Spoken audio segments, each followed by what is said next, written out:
السلام علیکم دوستو، اردو کلاسک چینل پر خوش آمدید۔ آئیے سنتے ہیں دھرتی کا سفر قسط نمبر 49۔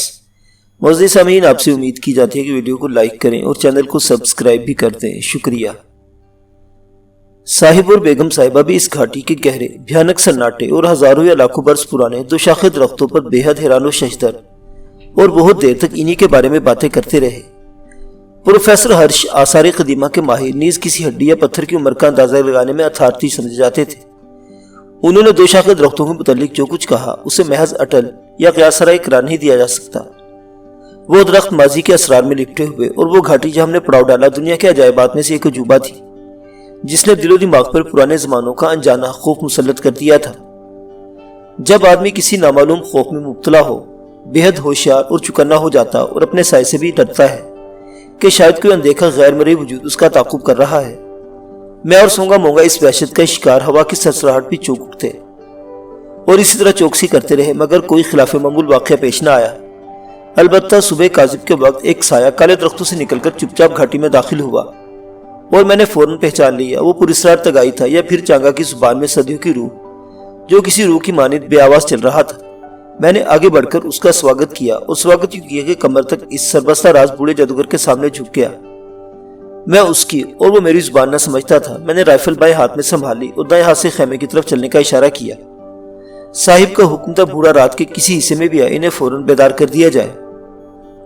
صاحب میری ایک ہی آواز پر بیدار ہو گئے اور خیمے کے اندر لالٹین کی روشنی تیز ہو گئی۔ وہ خود خیمے سے باہر آئے، جبکہ بوڑھا تگائی خیمے کے اندر نہیں گیا۔ اسی لمحے بسوا بھی چھولداری سے باہر نکل آیا۔ اسے سونگا نے جگایا تھا تاکہ صاحب اور بوڑھے کے درمیان بات چیت ہو سکے۔ زرد جادوگر نے بتایا، میں نے اپنے غار کی تنہائی میں دھیان لگایا اور لوبارو دیوتا پر اپنے کالے علم کا جال پھینکا تاکہ دیکھوں کہ جادو کیا کہتا ہے، مگر اندھیرے میں کوئی شکل نہیں ابھری۔ روحوں کو آواز دی، پھر کوئی جواب نہیں آیا۔ شاید وہ گہری نیند سو گئی ہیں، ایسا کبھی نہیں ہوا۔ اور میں نہیں جانتا تم موت کی وادی میں جاؤ گے، وہاں کیا کچھ ہو، مگر کچھ نہ کچھ تو ضرور ہوگا۔ اب تم اپنے کپڑے کے گھر اکھاڑ لو اور چلنے کی تیاری کرو، سفر اسی سمے ہوگا۔ پھر اس نے ٹنمن دو شاخے درختوں کی طرف ہاتھ اٹھایا۔ میں جب تک ان پرانی روحوں سے بات چیت کرتا ہوں شاید یہ کچھ بتا سکے۔ یہ کہہ کر پراسرار بوڑھا ان سوکھے بے جان درختوں کی جانب بڑھ گیا جو صبح کاذب کے اجالے میں بھوتوں کی مانند کھڑے تھے۔ مجھے اس بات پر حیرت تھی کہ بوڑھا، جس کی عمر 100 سال سے اوپر تھی، جو اپنے بقول انگن صدیوں سے زندہ تھا، کسی جوان آدمی کی طرح چل رہا تھا اور اس کی چال میں بڑھاپے کی کوئی علامت نہ تھی۔ مجھے وہ منظر دیکھنے کا موقع نہ مل سکا کہ پراسرار تگائی نے دو شاخے درختوں سے کس طرح کلام کیا جسے اس نے پرانی روحیں کہا تھا، کیونکہ صاحب کے حکم پر ہم لوگ اپنے آسامی قبائلیوں کے ساتھ خیمے اکھاڑنے اور انہیں چھولداریوں پر لادنے اپنا سامان سنبھالنے میں مصروف ہو گئے تھے۔ صرف آدھ گھنٹے میں پارٹی تیار ہو گئی۔ پھر صاحب نے چانگا کو بھیج کر بوڑھے کو بلایا جو دور نکل گیا تھا، اور بوڑھا کچھ پریشان معلوم ہوتا تھا۔ آتے ہی بولا، پرانی روحیں بھی خاموش ہیں، نہ کوئی آواز ہے نہ کوئی منظر ہے، صرف خاموشی ہے، اندھیرا ہے۔ اس نے یکلق صاحب کی طرف انگلی سیدھی کی۔ شاید تم نے کوئی جادو پھونک دیا ہے معزز تگائی، میں جادوگر نہیں۔ پھر کسی روح نے مجھ سے کلام کیوں نہیں کیا؟ یہ تو میں نہیں جانتا، کیونکہ روحیں میرے پاس نہیں آتی، مگر میں انہیں بلاؤں گا آج کل کسی وقت کسی دن، اور وہ ضرور مجھ سے کلام کریں گی۔ میرا ان سے بہت پرانا ناتا ہے۔ کیا تم سفر کے لیے تیار ہو؟ ہم صرف تمہارا انتظار کر رہے تھے۔ یہ سن کر پراسرار تگائی مزید کچھ کہے پارٹی کے آگے چل دیا۔ صاحب اور بسوا اس کے ساتھ ساتھ چلنے لگے، شاید وہ کوئی گفتگو کرے، مگر اس نے گہری چپ سادھ لی تھی۔ روحوں کی گھاٹی سے ایک دوسرا راستہ شمال کی طرف نکلتا تھا، اور وہ بھی ایک تنگ سا درہ ہی تھا۔ سپیدہ صبح نمودار ہو رہا تھا جب ہم گھاٹی سے نکل کر درے میں داخل ہوئے۔ دائیں بائیں بلند و بالا چٹانیں تھی۔ کوئی 4-5 فرلانگ کے بعد درہ ختم ہو گیا اور تگائی کے پیچھے ہم ایک پہاڑ کی ڈھلان کے ساتھ ساتھ شمال کی طرف بڑھتے رہے۔ ان پہاڑوں ڈھلانوں گھاٹیوں پر ایک گہرا پراسرار اور ہراساں کر دینے والا سناٹا طاری تھا جو ہمارے قدموں کی چاپوں سے ٹوٹ رہا یا زخمی ہو رہا تھا، اور یوں لگتا تھا وہ سناٹا ہزاروں لاکھوں برسوں کے بعد ٹوٹا ہے، اور اونچے اونچے مہر بلب پہاڑ نہ جانے کتنی صدیوں یا کتنے زمانوں کی گہری نیند سے جاگے اور اب ہماری قدموں کی چاپ سن رہے ہیں۔ ابھی ہم 1 ہی میل آگے بڑھے ہوں گے کہ دن کا اجالا پھیل گیا، اور اس اجالے میں نیچی چوٹیوں کے درمیان مغرب کی جانب کالے اور گاڑے دھوئے کی لکیریں بلند ہوتی دکھائی دی، جیسے وہ دھواں کسی بھٹی سے نکل رہا تھا۔ ہم سمجھ گئے کہ ادھر دیوتاؤں کے تنور کی چوٹی ہے اور دھواں اسی جوالا مکھی کے دہانے سے نکل رہا ہے۔ کالے دھوئے کی لکیریں کوئی 3-4 میل دور مغرب کی طرف بلند ہو رہی تھی، گویا ہم لوبارو دیوتا کے مندر کو 3-4 میل مغرب کی سمت چھوڑتے ہوئے شمال کے رخ آگے بڑھ رہے تھے۔ صاحب نے سب لوگوں کو تاکید کر دی تھی کہ پہاڑوں کے درمیان گزرنے والے راستوں اور سمتوں کا دھیان رکھیں، کیونکہ واپسی پر تگائی ہمارے ساتھ نہیں ہوگا اور ہمیں ان پرپیچ راستوں پر کسی رہبر کے بغیر سفر کرنا ہوگا۔ اس لیے ہم اپنے ارد گرد کا جائزہ لیتے اور پہاڑی ڈھلانوں اور راستوں کو اپنے ذہن میں محفوظ کرتے جا رہے تھے۔ دن کی روشنی پھیل گئی، مگر سورج ہماری مشرقی جانب بلند پہاڑوں اور چٹانوں کے نیچے روپوش تھا۔ پہاڑی ڈھلان اور ان کے مڑے توڑے حاشیوں پر چلتے ہم اونچے اونچے کالے پہاڑوں کے پاس جا نکلے، جن کا طویل سلسلہ مشرق سے مغرب کی طرف پھیلا ہوا تھا۔ وہاں سے بوڑھے تگائی نے یک لخت پچھم کا رخ کیا۔ پچھم کی طرف کوئی 2.5 فرلانگ کے فاصلے پر ایک ترچھی چڑھائی 20 سے 25 درجہ کے زاویے سے اوپر جاتی تھی۔ بوڑھا تگائی اسی ترچھی چڑھائی پر ہو لیا اور اس کے پیچھے پیچھے ہم اوپر چڑھنے لگے۔ یہ ترچھی چڑھائی کوئی 3-4 فرلانگ کے بعد ایک کوہان نما چوٹی پر ختم ہوتی تھی۔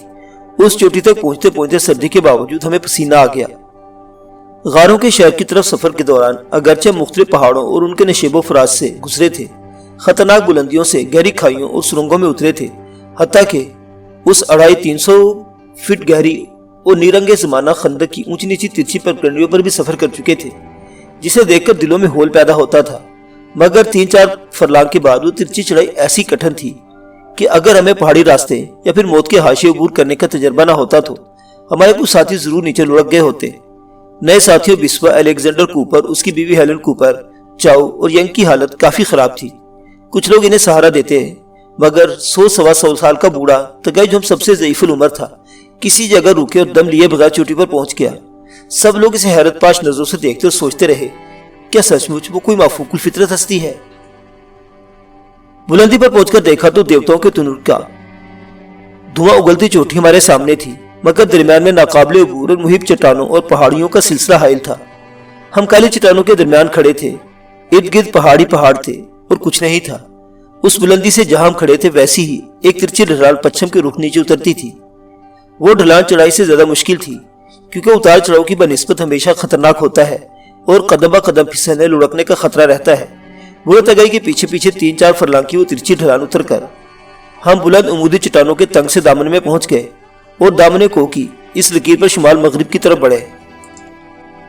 پہاڑوں چٹانوں کا وہ سلسلہ عام کوہستانی سلسلوں سے بڑا مختلف تھا، عجیب و غریب اور ہولناک تھا۔ ہم نے پہلے کبھی اتنی عظیم اور سپاٹ عمودی بلندیاں نہیں دیکھی تھی، جو ریفیوج شان فصیلوں کی طرح اوپر ہی اوپر چلی گئی اور دلوں پر ہول طاری کر رہی تھی۔ ہمارے آسامی قبائلی دونوں خچروں کو دشوار گزار ترچھی چڑھائی اور ڈھلان سے گزار رہا ہے اور ہمارے پیچھے پیچھے دامن کوہ کے اس راستے پر آ رہے تھے، جسے راستہ کہنا غلط ہوگا کیونکہ وہاں کوئی راستہ تو تھا ہی نہیں، بس ایک لکیر سی تھی جو ایک طرف بلند عمودی چٹانوں اور دوسری جانب پہاڑیوں کی ترچھی بلندیوں سے پیدا ہو گئی تھی۔ بوڑھا تگائی لاٹھی ٹیکتا اسی لکیر پر چلا جا رہا تھا، لیکن تھوڑی دور جا کر وہ لکیر بھی غائب ہو گئی، کیونکہ آگے اونچی اونچی چٹانوں کا ایک سلسلہ حائل تھا جو تھوڑا سا خم کھا کر عمودی چٹانوں کے پیچھے سلسلے سے مل گیا تھا۔ اس کوسنما خم کے درمیان ایک غار کا دھانہ نظر آیا، جس پر تہدہ تر دبیز جالوں کا جالا یوں تنا ہوا تھا کہ گزرنا تو کجا اندر جھانکنا بھی ممکن نہ تھا، کیونکہ جالے کے تہہ در تہہ پردوں نے نہ صرف غار کے دھانے کو پوری طرح ڈھانپ لیا تھا، بلکہ جالوں کا سلسلہ غار کے اندر تک پھیلا تھا۔ جالوں کے وہ پردے باہم اس طرح پیوست ہے کہ ان سے روشنی کی کرن بھی نہ گزر سکتی تھی۔ گرد و غبار نے مہین تاروں کی لکیریں بند کر دی تھی اور امداد زمانہ سے ان کا رنگ سیاہ پڑ گیا تھا۔ یوں معلوم ہوتا تھا جیسے روحوں کی گھاٹی کے 2 شاخیہ درختوں کی طرح وہ جالا بھی لاکھوں برس پرانا ہو۔ اگر موت کی وادی کو اسی غار سے خفیہ راستہ جاتا تھا تو پراسرار تگائی کا یہ بیان درست تھا کہ آج تک نہ تو کوئی اس راستے سے وادی کے اندر گیا تھا، نہ کوئی باہر آیا تھا۔ پروفیسر ہرش کا خیال تھا کہ اس جالے میں انگن صدیوں کی دھول جمع ہے اور انگن زمانوں سے راستہ استعمال نہیں کیا گیا۔ پراسرار تگائی نے جسے چانگاز صدیوں کی روح کے نام سے یاد کرتا تھا غار کی طرف اشارہ کیا اور کہنے لگا، یہی ہے موت کی وادی کا وہ خفیہ راستہ جسے میرے علاوہ اور کوئی نہیں جانتا اور جس سے آج تک کسی آدمی کا گزر نہیں ہوا، اور تم اسی دروازے سے اندر جاؤ گے اور میں یہیں سے لوٹ جاؤں گا۔ بوڑھا آپ سے اب چپ ہو گیا، پھر اس نے آپ سے آپ کہا، اگر تمہیں کوئی چیز لینی ہے تو لے لو، اور اگر کوئی بات کہنی تو کہہ لو، کیونکہ جب تم اس غار میں داخل ہو جاؤ گے باہر کی دنیا سے تمہارا ہر واسطہ ٹوٹ جائے گا اور زندگی کے دروازے تم پر بند ہو جائیں گے۔ یہ غار ایک لمبی سرنگ کا دہانہ ہے اور سرنگ کا خاتمہ موت کی وادی میں ہوگا، جب موت کے سوا اور کچھ نہیں۔